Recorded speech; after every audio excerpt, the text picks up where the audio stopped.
your name on it. Just put your name on it. That's all I say. Be a man or a woman. Put your name on it. Well, I'd like to hear about it, potheads. How the fuck you gonna know how to be great if you don't study greatness? Look at the game tape. Donuts. Oh, yeah. Hey, you're not a bad-looking man, Mr. Gals. But you are, Blanche. You are in that chair. There's something wrong with us. Something very, very wrong with us. Oh, hey, buddy. Oh, yeah.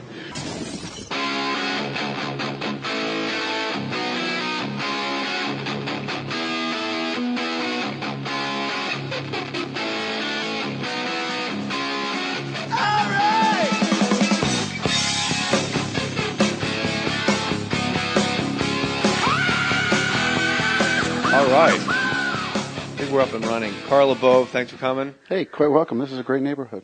Yeah, if you're a fire. Knock it off. You're a comedy heavyweight that you were off the grid for a while. Yes. And now you're getting back. How long have you been actively going up, like, every time you could, doing stand-up? 30 years. No. I thought you stopped entirely for a while. I moved away from the spotlight. Okay. So I've been working quietly. Like in the Midwest or something? Or Yeah. undisclosed location? Exactly. Because L.A. was kind of taken away from me. We're going to get to all that, too. Yeah, I know. And when you see me writing shit down, just so I don't forget, it is weird, people, by the way, Carl LaBove is at Carl LaBove. That's Carl with a C _ LaBove, LABOVE. You may be saying, hey, slow down, JJ. Yeah. But by the time we're about 20 minutes into this, you're going to say, holy smokes, I have to tweet this guy. This is one of the neatest stories I've ever heard in my life. It is interesting. Comedy you are like an OG in comedy, straight up. There's no doubt about it. But you know this, and you discovered this when you, quote, went away for a while out of the spotlight in the South. I'm stunned at how much of a living you can make if you just decide nose to the grindstone and just grind it out and just do clubs.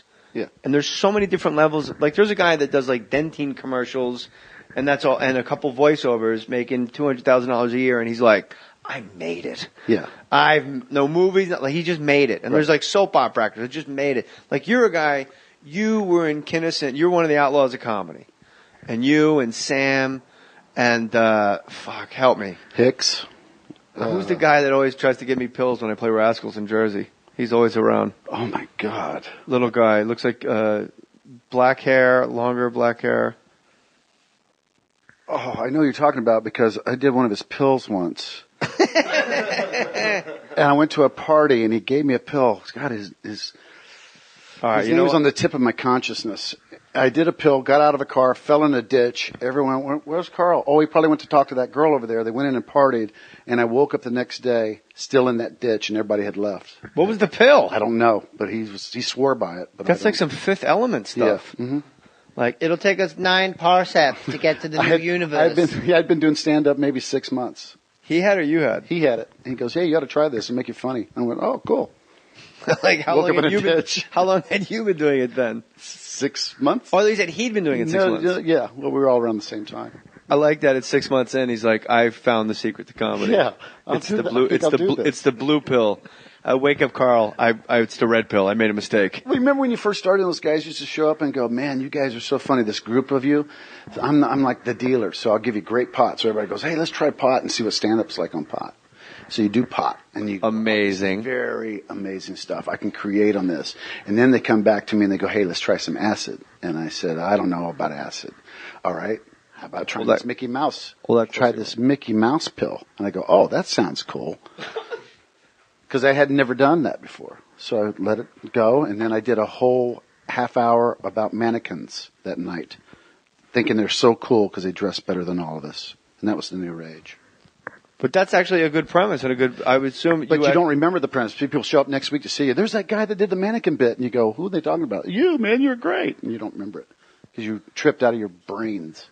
It's funny you said that about the Mickey Mouse pill. The last time I did acid, it had Bart Simpson on it, and I remember as it sat on my tongue going, okay, good. I mean, what could go wrong? It's Bart Simpson. Guess what? Don't. A lot. Don't. It was bad news. Yeah. Uh-huh. when you discover how neat smashing bottles are on acid. That's like, we got to go to the store and buy more bottles. I had this big But they won't sell them to us empty. No.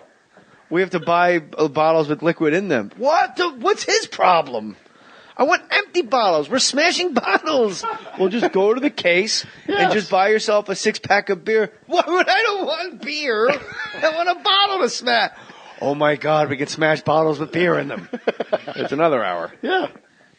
Yeah, I used to have a nightmare from the age of 5 to 6 where at least once a week I'd wake up screaming because all I could see in my dream was darkness. I could hear laughter and eyes and teeth staring at me. And that was my paranoid dream every other week from the age of 5 to 6. I did acid the third week I was doing stand-up. This is the night I'm talking about taking the acid. I went on stage. Everything zoned out. I got into the lights that were in this little club I was working. It turned dark, and all I saw were eyes, teeth, and they were laughing with me. And I went, wow, was that an epiphany? Was that nightmare I had as a kid just giving me lineage into this is who you're going to be in life? Your life from 6 years old to 26 years old was really 19. just a 19 years old was just a real purgatory until you met back up with the eyes and teeth. It's training. It's training. And the eyes and teeth were just out there in the ether. They were waiting for me. What's taking him so long? Or was it the epiphany for those eyes and teeth to show up and meet each other one night and go, hey, I guess we're supposed to go somewhere. You have eyes and teeth like I do. Let's go laugh. Yeah. It is. You said about when you first start doing stand-up on grass, I found it was amazing.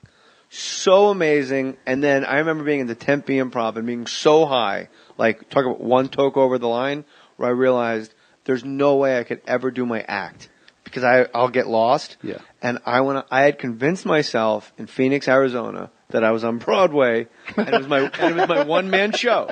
Right. And there's going to be a lot of pauses, and I'm going to tell serious stories. Yes. And that's when I knew that was the first time my father ever showed affection. And it took the passing of his father before my father could cry and break down. And like the end of that show, they were like, yeah, like they'd never seen, and it's a huge room. It was like a 600-seat room. Yeah. And then I remember like I got off stage, went to the dressing room, and had like explosive diarrhea because the terror had finally like was able to release itself. And just the terror of going, everyone knows I'm high, everyone knows I'm high, everyone knows I'm high. And that was pretty much the last of it. And now the thought of actually getting high at all gives me panic. Too. It's been so long. I get like, oh my God, that'd be horrible. I don't think you consciously go, I'm going to quit doing this or that. I think just life just does the number on you and you go, wow, I haven't smoked in 3 years. I like what Carlin said on Larry King. Acid doesn't have to be against the law. And neither does grass. It's a self-limiting drug. You smoke your face off, smoke your face. I know he didn't say about grass. He said about acid. And then you do acid, you do acid, you do acid. And then one time you do acid and your brain goes, don't ever do this again. And you go, okay. Yeah. The mighty has spoken. That's right. From within. Teeth and eyes. That's who says it. They showed up for Carlin? Yeah. That's great. I just assumed all that. Yeah. I think that's all that's left now.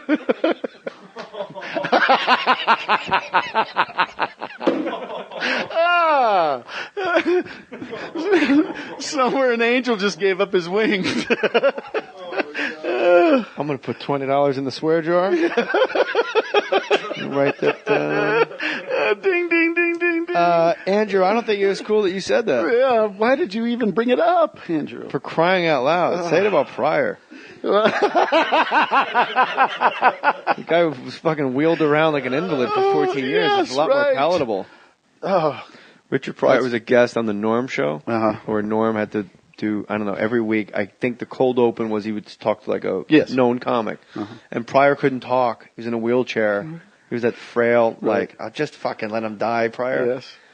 And then Norm goes, the thing is, and it just keeps going and going, and Pryor just keeps saying, you have anger issues that stem from a deep, you're a recidivist, angry man, and it just keeps going, and they just keep cutting away to Pryor, who was really doing nothing, but the crowd just goes, Richard Pryor's sitting erect, and they go crazy, and then he started complaining, and my wife was there. And his girlfriend goes, just get through this, baby. We'll get home. We'll get you a martini and a hooker. The guy couldn't open his mouth to breathe. Yes. He had an oxygen tank. He was in a wheelchair and weighed about 95 pounds. Yes. And he was pushing his albums. They had just come out again. Pussy is still talking. The reason you go to the gym. The reason he's going to go home and fucking read Ayn Rand. I don't know what he's going to do. Yes. The reason this will be shorter than it should be. Yeah, well, I was turned on the TV once when Pryor was in that position. I used to be his water kid. So Mitzi made me in charge of him when I was 21. He came in to work in live on the Sunset Strip. Mitzi Shore, owner of the Comedy Store. Exactly. So she goes, Carl, do me a favor. When Richie comes in, when you see his Rolls Royce, just grab him, introduce yourself, and, give him a water, make sure he's okay. And whatever he wants to go on. You sound like old Pryor right now. Huh? That's what Pryor sounded like. Yeah, I know you're doing Mitzi. That sounds like old. That sounds like old actually, Pryor. it's Louie and Roseanne, so that's fun. Oh, God. Yeah. Are you Richard's water guy? I walked in a room and 3 of them were sitting in a booth once. I hadn't been to the store in a long time. And Mitzi goes, "Oh my God, Carl, you look like you lost weight. You working out?" And Roseanne goes, "Yeah, you do. Your whole disposition's different, really." And Louie goes, "Yeah, you do look like you're working out." Wow. Hey, Carl, you need a ride home tonight. I like a guy that might take a nap in the middle of a conversation. Who's the black guy? Is he a singer? He scares me. Is he a singer, that guy, the black guy? Oh, God, it's good to see you, honey. You want to go to the Indian Casino? See you again. Does this podcast pay cash? No, there's no money. God, I love Louis so much. I do too. I roomed with him way back. About 10 of us roomed at this house. Behind Crest Hill, you ever heard of it? Behind the Comedy Store? Mm-mm. It was Raymond Burr's old mansion. And this place was right around town like I'm Raymond Burr. So he had all this stuff up there. It was great. Look at Charlo, just like a proud father. Oh, yeah. I told you he could hit the curveball, JJ. So you lived at Crest Hill. Lived at Crest Hill, and Louis was one of the roommates, and Kennison was one of the roommates, and Dice was one. I think Ryan Milk. You guys are making too much noise out there. I think Ryan Milk. Can I lay down? But we would all walk down, and he would take his car. I'll drive. And it's too much for a walk. That's for a block. He is one of the sweetest human beings in the world. And what freaks you out is when I just saw him like a month ago at Governor's, Governor's. In Long Island? Yes. He played the club. I love that room. I do too. That room is so much fun. And I'm going to be there in November, you goddamn greaseball guinea wop motherfuckers. Come support me and I'll headbutt your slimy fucking face. They will. You watch. It's already packed. I know they're selling tickets now. It's packed. They're fucking disgusting with their buff, shiny nails. Yes. How did you know? Oh, you played it before. I play there all the time. Yeah. Hey, JJ, would you mind doing 30 minutes tonight? I got to get home. It's fine. Yeah, sure. Do I get paid the same? Of course. Yeah. We'll take care of you. Pay you now if you want. Make it 22. I said once at Governors, I go, you guys make the cast of Jersey Shore look like Jews. It's the real deal fucking greaseball room. And when I say greaseball, I mean they're disgusting and they bother me. Well, I didn't know that. No. Oh. You walk in and you're full in 20 minutes. No, give him another plate. You want more of that. Yeah. Try the chicken veal. Not for nothing, JJ. Yeah. But I noticed a part of your act, a portion of it. You don't do no crowd work, JJ. You should do some crowd work. Dice, Otto and George, all the greats. They all work the crowd. All the greats. Dice, Otto and George. They do crowd work, JJ. All the greats. My favorite is Jimmy, who works over at the Brokerage, which is 15 minutes from that club. I go to work, and I did it twice, and I've known this guy since he was 15, but I don't know that I know him. He tells me this great story about how he meets me, and I go, oh, that's great. He goes, anything you need, anything, look at me. I got it taken care of. I go, great. I do my show that night. I come back, and there's a line. You shake hands with everybody there. They're really great audiences. I meet everybody and go, hey, did you have a good time? He goes, I don't really watch because I'm not into it. I don't think you're that funny. But the people love you. I'm not into the comedy part. I just, it's just honesty. The crowds are so great at Governors. And the bar right outside, it's one of the few places where you can actually have a conversation with someone at a bar, and they're not like, they're not my friend said that. Like I don't. They in Long Island they can hold their liquor and they're cool as hell. They've been trained well. And I like any Goomba that goes, JJ, how much cash will you need? None. Yeah, really. Like I'm. We're not used to that. What guy? Are you a hoe? Are you gay? You don't need no cash. Yeah. You know, for odds and ends. Yeah. Cocaine, girls.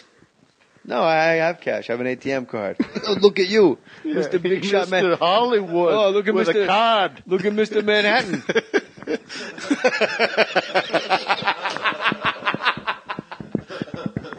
Gina, get him another Diet Coke. He's a Manhattan guy. Gina, bring it over. Where do you see the fucking eyebrows in this girl? You coming? Hey, quite welcome. This is a great neighborhood. Yeah, if you're a fire. Knock it off. You're a comedy heavyweight that you were off the grid for a while. Yes. And now you're getting back. How long have you been actively going up, like, every time you could, doing stand-up? 30 years. No. Underscore LaBove, LABOVE. You may be saying, hey, slow down, JJ. Yeah. But by the time we're about 20 minutes into this, you're going to say, holy smokes, I have to tweet this guy. This is one of the neatest stories I've ever heard in my life. It is interesting. Like, comedy you are like an OG in comedy. Like, straight up. There's no doubt about it. But Put your name on it. Just put your name on it. That's all I say. Be a man or a woman. Put your name on it. Well, I'd like to hear about it, potheads. How the fuck you gonna know how to be great if you don't study greatness? Look at the game tape. Donuts. Oh, yeah! You know, you're not a bad-looking man, Mr. Gals. But you are, Blanche. You are in that chair. There's something wrong with us. Something very, very wrong with us. Hey, buddy. I thought you, like, stopped entirely for a while. I moved away from the spotlight. Okay. So I've been working quietly. Like in the Midwest or something? Or Yeah, in the undisclosed South. location? Exactly. Because L.A. was kind of taken away from me. We're going to get to all that, too. Yeah, I know. And when you see me writing shit down, just so I don't forget, it is weird, like, people, by the way, Carl LaBove is at Carl LaBove. That's Carl with a C. Oh, yeah.